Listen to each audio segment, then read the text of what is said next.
السلام عليكم ورحمة الله وبركاته. النهاردة هوريكم تعملوا العيش السوري ازاي بكل بساطة وسهولة. انا عملت نوعين، عملت نوع بالدقيق وعملت واحد تاني بالزيت. يعني بدل ما بحط دقيق واشتغل بيه لا بحط زيت. بصوا الطراوة بقى، يعني عايزة اقول لكم ان هو فعلا جميل جدا، وتقدري تعينيه في التلاجة او في الفريزر وبعد كده تطلعيه وتشتغلي بيه بعد فتره. يعني ممكن تجهزيه وتحطيه عندك في الفريزر. وانا بصراحه يعني لما بعمل كميه واعين شويه في الفريزر، وهيبقى جميل جدا جدا وعمره ما هيتقطع منك لو عملتيه بنفس الطريقه اللي انا هقولك عليها. ده بالزيت وكان جميل جدا. بصوا شفاف ازاي وايدي باينه منه. ويعني الزيت بيبقى اسهل بكتير عشان تبقوا عارفين. مش بيلزق، بيبقى اسهل بكتير وبيبقى حلو جدا وبيبقى طري جدا جدا جدا. عايزه اقول لكم ان العجينه انا كنت مفكره ان انا بصورها، بس للاسف الكاميرا كانت فاصله. بس انا هقول لكم على المقادير. المقادير انتي بتحطي الدقيق والملح وتعجني بالميه. دقيق وملح وميه وبتعجنيهم. المهم ان انتي تلتي فيهم كويس، تنعمي العجينه معاكي. وقبل ما تعملي فيها اي حاجه لازم تريحيها، يعني قبل ما تقطعيها. يعني انا قبل ما اقطعها ريحتها، وبعد ما قطعتها ريحتها قبل ما اشتغل. لازم كل شويه تريحيها. تمام. على فكره كمان انا حطيت معلقتين زيت على العجينه بعد ما خلصتها ودعكتها يعني اديتها كده لتتين كده ولا حاجه بالزيت. وزي ما انتوا شايفين ديت لو انتوا عندكم دي استخدموها، لو انتوا عندكم التانية استخدموها. يعني انا بصراحة انا صورت بدي بس اشتغلت بالتانية، يعني ما بحبش اشتغل بدي قوي.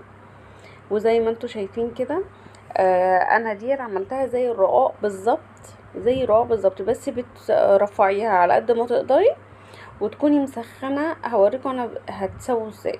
تمام. دي بقى بالزيت. عايزه اقول لكم ان الزيت بتتفرد اسرع. تمام. بس بتبقى قطره جدا جدا جدا. دي اللي بالزيت. بصوا انا مسخنه، انا عندي ديت ممكن انتوا صينيه، ظهر صينيه تعملوا عليها. تمام. مسخناها انا دلوقتي بتشمع بس واقلبها. يعني بتلمس بس، اول ما تنمل كده تعمل فقاعات صغننه كده بقوم قلبها على طول. وتكوني محضرة فوطة وتحطيها وتقفلي عليها بالفوطة عشان تفضل الطراوة بتاعتها موجودة ما تنشفش منك. اللي بالدقيق بقى مهم جدا ان انت ترفعيها قوي، بس ما تسيبيهاش على النار خالص. يعني ما تسيبهاش على النار، هي بس لحظات كده اول ما تنمل تقلبيها على طول، وتكون فاهمة ما بتاخدش معاكي ثواني على النار. لان اللي بالدقيق ده زي الرقاق، لو سبتيه في الهوا شوية هينشف. فانت تعملي كده وتكوني محضرة فوطة تحطيها وتقفلي عليها بالفوطة تاني. تمام. تفضل معاكي طرية وجميلة، وتقدري تخزنيها برضو في الفريزر وتطلعيها برضو ما تسخنهاش في الفرن كده. لازم تكوني حطاها بس لما تطرى الاول. بصوا في منتهى الجمال والله، يعني في منتهى الجمال. انا كده بعد ما خلصتهم يعني بفترة كبيرة، يعني كنت تعبت بقى عشان اعمل لهم سندوتشات طلعتها. فعايزة اقول لكم ان الموضوع بسيط جدا وسهل. وكمان النتيجة بتاعته روعة روعة بصراحة. احلى بجد، احلى من اللي بنجيبه من بره. بيبقى رقيق خالص كده وبيتقطع ومبيبقاش حلو. بصوا عامل ازاي. ريحته جميلة وطعمه حلو وما بيتقطعش وانتي بتعملي السندوتشات. دي اهم حاجة.